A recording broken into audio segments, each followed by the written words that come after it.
right? We started Sacha 40 years ago. My mother was a hairdresser, and we were poor, right? So I used to go and help out in the salon, right, to save a salary, and while there, I kept observing, while my mother and her staff were wizards at hair, they could never find makeup to suit our women, which is a multicultural woman, right? And that got stuck in my mind, looking like Casper the Ghost, like a frosted donut, the eyeshadow never show on their skin, I say, but they're not making makeup to suit our women. I went abroad to study and I noticed it. Multicultural man abroad had the same problem. So I came back to Trinidad, and I said, started teaching, and then an opportunity came up. The company was closing down. I said, let me jump into this thing and see if I could really make this brand. Right? And that was 1979, right? Left teaching in the height of a recession. A wife and 2 children and a mortgage, right? And I took the risk. Today we have Sacha, have customers in 60 countries. We have the strongest presence locally in many markets regionally. We have 5 Sacha stores in the best shopping malls in Panama. We opened the first one in Colombia before COVID hit. We're the big retail chain in Colombia, La Riviera. And we also sell online on Amazon. So we have an Amazon USA, UK, European Union, and Canada. So we have an in-store and online presence worldwide.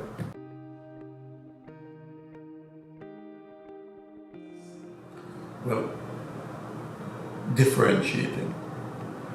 First, we did many regional manufacturers build inexpensive brands and compete on price. We developed a premium brand to compete with the best premium brands worldwide. We always felt, hey, we're not going to be second rate to anybody. If you can develop this in America, we can develop this in Trinidad. But we're going to develop it for our women. Women look like us, our skin tones and skin types. Right? While they focus on making products for white women with pale skin and pink lips that live in a cold climate, we have women with exotic skin tones, brown lips, and oilier skin. So I made something different. We made something different. We put together a good team, right? And we differentiated. But we were passionate about it. We were obsessed, right? I tell everybody, I work at Sacha all day and dream about Sacha all night, right? And we have a whole team like that. They come in the morning inspired. How do we make it better? That's why we're always coming out with new products.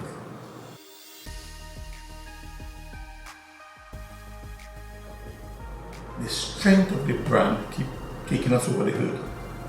Right? We had many challenges. First, you have local brands and another imported brand price. People say, well, local brands are supposed to be cheap. Right? And when they're not buying our products, you can't make excuses. I would tell my staff, they're not buying from us because we're not good enough. We have to be better. Rather than making an excuse and blaming anybody, we never do that. That's one of the hallmarks of this company. We never make excuses. If we're not getting the support for our product, it's because it is not good enough. And we back to the others, keep working and working and working. Right?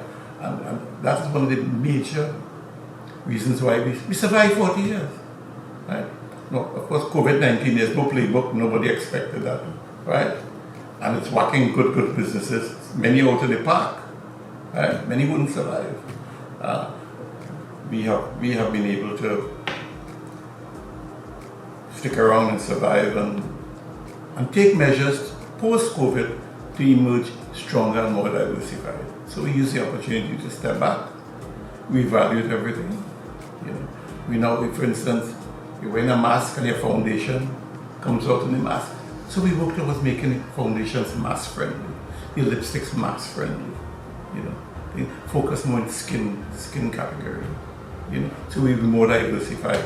Hopefully by the end of the year, next 2022, things should. We reasonably expect things to start to get back a little normal. Well, we do have a fairly strong manufacturing platform it is declining. And we used to have over 20 people in the cosmetic industry manufacturing locally. I would say we're the last one solely standing, certainly in the makeup category and skincare category, right? If we were to manufacture in China and bring everything in, we'd be taking a giant step towards being a nation of traders, like Haiti, right? Countries that have a manufacturing base have no future. Because when you buy, say, my product, for instance, a woman buy my product, that is called import substitution. Because you bring in a brand, you hire 5 people, salespeople. I hire 125 people because I do the manufacturing, right? So when you buy from me, that is import substitution, I create jobs. When I export, I earn foreign exchange. That's why we are net earners of foreign exchange, because we export. Right? You take that away, and every time you're bringing a brand, you bleed the foreign exchange out.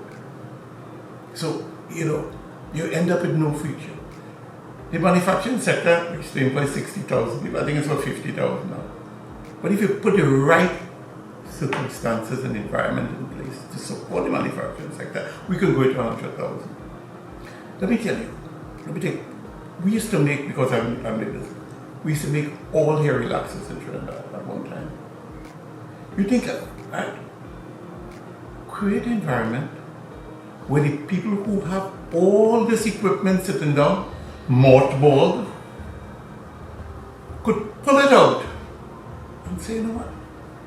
I want to make hair relaxers bleeding a lot of foreign exchange. I am going to put a tariff on hair hand sanitizer, hair relaxers. I'm going to put a tariff on hand sanitizers. I'm going to put a tariff on liquid soap that we make here. Everything we make, I'll put a tariff on it. Right? Or I increase the VAT on it from 12 to 20% on those products. What do you think the guy who's making all this equipment mothballed? You see me making hand sanitizer 24 hours a day. What are you going to do? He's going to start bringing it out. That's a distress asset. But it is there. Right? It didn't disappear. You're not going to spoil the stainless steel. And he brings it out and he says, you know what? I have incentive now. I have in fact, if they cut my VAT in half and double their VAT, right? Cut mine by 50 and increase theirs by 50%, I can make hand sanitizer hair relaxers again. Big foreign exchange saving, lots of jobs created because it's 24 hours. Right? And everything we make here, we should double the VAT and cut the VAT for the local market. So that price differential will be a huge incentive. But you just got to do it and not make no excuse why it can't be done. There's always an excuse why it can't be done. Right? Other countries in the world, there are countries that will ban everything that they're making locally to protect the local manufacturers. I'm against that. No ban anything. But use the tax regime to say, okay, I will double the VAT of 50% increase in the VAT for the imported product and reduce the local one by 50%. And that's a simple measure is a giant step in diversifying the economy. Nobody listens.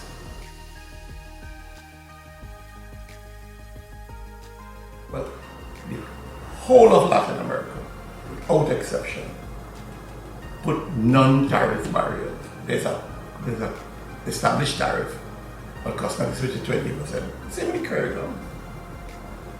But we don't put any non-tariff barrier. You want to bring a product and ship it in. You have to do every product registration. You have to register every shade of lipstick and nail polish. And every time you ask with your application, it's manana, delay and cost. And it takes months and years. By the time you register in Colombia, you spend a few $1 million. Right? I know the guys with the Casey confectionery. Every size package of sweets, they have to register and pay. Right? I have 20 in this pack, I have to pay. I have 40 in this pack, I have to pay. I have 60 in this pack, I have to pay a different $1,000 US each. Right? So it is frustrating. But I always try and look at the upside. They go overboard to protect their manufacturers. But their manufacturing is weak. We have world-class manufacturers. When you look at our standards compared to the rest of Latin America, right? Most countries in Latin America, it's superior. Right? There isn't a brand of makeup in entire Latin America that could sell in America or Europe. They're all weak. Right? So they stay in their own market and they protect themselves. So when we go inside, we can take market share from them. Right? And a lot of these markets we have duty-free concessions. Colombia, 50 million people. We started opening our stores just the month before COVID. In fact, we dodged a bullet. We were going to open a store in the big Panama airport with the home of Copa Airlines and stuff. Just before COVID hit. Thank God we dodged that bullet. Right? So we keep working. Of course, we're building a powerful online presence. On Amazon, we have a world-famous product, buttercup powder. I was in Africa recently, on a trade mission, and I was surprised to see my products all over Ghana. What? I better check my sales. Right? How come I not? How is everywhere I go, I see my all fakes? They have fake Louis Vuitton, fake Versace, fake Rolex, and fake Sacha buttercup powder. It is so. While this is distressing, it has made Sacha the most coveted black brand in Africa because you're making fakes of the brand, right? So everywhere you go, you ask if you know Sacha. Yeah, where buttercup powder? Yeah. Oh, I have a real one. It's flooded with fakes. So we're a world famous product, and we sell. That's our main product on Amazon, right? It's a small footprint. We sell at $8 US in Trinidad and $25 US on Amazon. So we are an established long-term vendor on Amazon. We built our first website and started selling online 20 years ago. So we got work every week to learn the business. So we went to Amazon, we were experienced. And so during the pandemic, we had little problems with Amazon not taking stock, and because they were stocking this PPE equipment and safety equipment and stuff. But they were still buying. It kept us afloat. It's an important part of our business. Online sales is 50% of our exports, right? And we expect to grow that considerably post-COVID. But right now we're planning all of it right now. But you started seeing in shopping malls in America major store closures of physical stores losing business to Amazon mainly and online presence. The problem here is that they never had a way to pay, right? Links could not be used to shop online. Only credit cards. And maybe you have 50,000 credit card holders, but 800,000 links holders, right? But the link holders couldn't shop because they don't have your name on it and number, right? On the links card. But the links cards are now being converted into Visa debit cards. And of course, there are also mobile wallets coming out, right? That will facilitate online shopping. So I expect online shopping to go through the beauty about the mobile wallet is contactless. You're touching nothing, right? So you order something from KFC, you order it, you pay for it. You just go and collect it. No money passing out. No, you're not touching cash and then biting the chicken, right? You pay the people with cash and then you're holding the chicken and eating it. It's not COVID-friendly thing to do, right? But if you pay the people, you pick up and you start eating right away, right? So that will facilitate e-commerce in a COVID environment, even a post-COVID environment, right? So we expect that to grow regionally.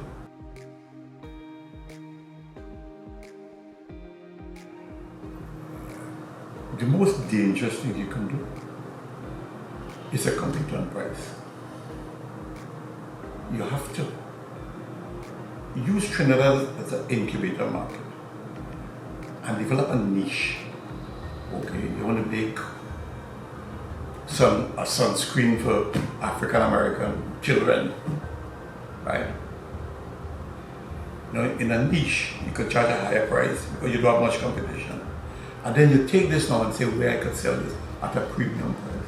You cannot sell on Amazon or online if you don't have a good significant margin, because returns and chargebacks are going to kill you, right? And you have to have products that are with a small footprint that can sell and save shipping costs and stuff like that. But anybody, and you can penetrate any market, right? But today's a different environment. I always advise young entrepreneurs, this is what's your main advice. I think of all the things I could tell you, if you can't do the business on the phone, forget the idea. Right? That's how powerful it is now. 90% of our Amazon purchases are now generated on the phone. Not on the desktop, laptop, right? It's on the phone. So you have to design for a mobile phone, right? But you have to pick a niche, dominate it here first. If you can't sell your products here and own the market here, you're not going to survive out there. And this is it. We are a powerhouse locally, right? Are we number one in every category? No, but we aim it to be, right? We aim it to be number one in every category. And if we're not, we're working towards it, right?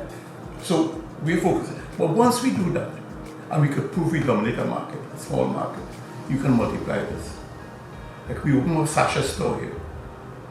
We tested it over and over. Beautiful store. The devil's in the details. We made sure they're very successful.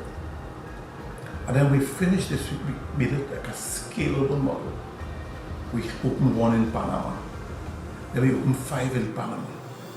Right? We opened one in Colombia.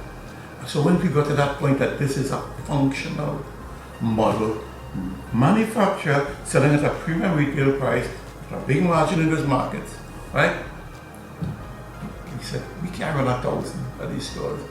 We went on a franchise. It cost a lot of money, because if you know, Americans love litigation. We got the best franchise lawyer in America, because we think that's where the opportunity is going to be. And the franchise is now legally registered in the USA.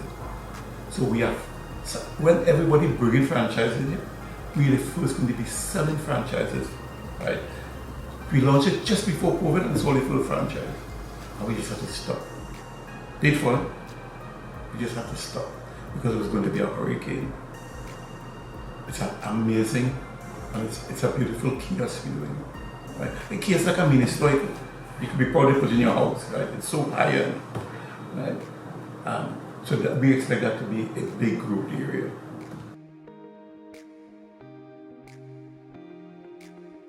Well, focus on what we do best, right? What we do best is exotic skin tones, multicultural. We don't make products for white women. That market have 10,000 companies catering to that, very few here. When I went to Africa, there was no brand catering to African women. Worldwide. Smattering. Easy for a brand like Sacha to move inside there. So know what you're selling, who you're selling it to, and make sure they can afford it. You know, you customize, right? But you have to sell it in store and online.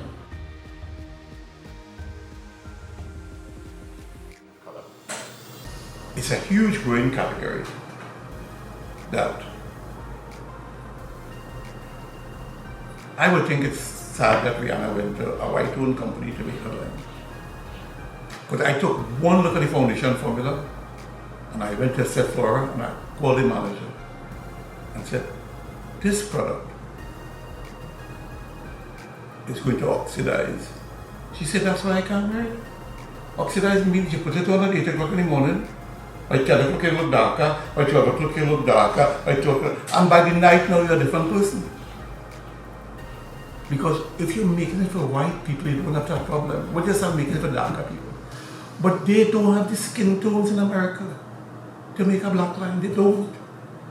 We're surrounded here by people with light, medium, and darker skin. The deep skin tone, very dark skin tone. We test. And if on the darker skin so to oxidize, we change the formula. And we've been working on it for years. Why were buttercup powders world famous? It's flash friendly. There's no ashy flashback in the brightest lighting. But we invented that. Well, we work, right? until we dominate the market with it in darker market.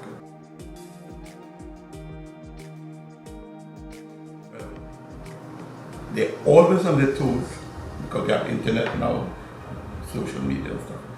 Anything trending, we want to know why and how we can make it for our women.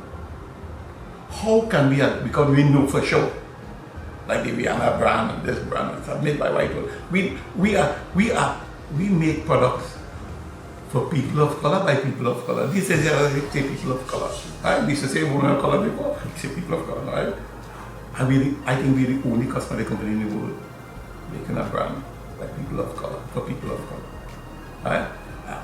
So once we see something trending, wait a minute, how can we adapt that to our company? Right? And how can we take this and market it worldwide? So all this now the R&D is a critical part of our growth and a projected growth. But I'm most proud of Monica Powder because it's the greatest opportunity to market something is if you solve a problem.